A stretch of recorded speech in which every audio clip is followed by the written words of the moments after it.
తప్పని మాయమ్మ అభిమతాన సత్యమెరిగిన వ్యాసుని శాసనాన పడతికి ఈశ్వరుడొసగిన వరబలాన నడచుతున్నట్టి ధర్మబంధమది వనిత.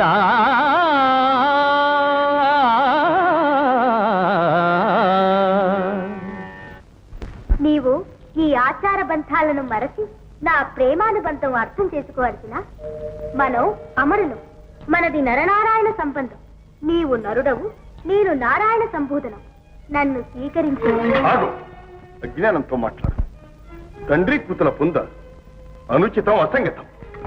ఎందుకని? బ్రహ్మ సరస్వతి ఏమవుతారు? ఆయన కంటే ఘనుడవా? వారిదారే మనది. కామాంధకారంతో సృష్టికర్త ధర్మచింతనే అధిక్షేపిస్తున్నావుగా.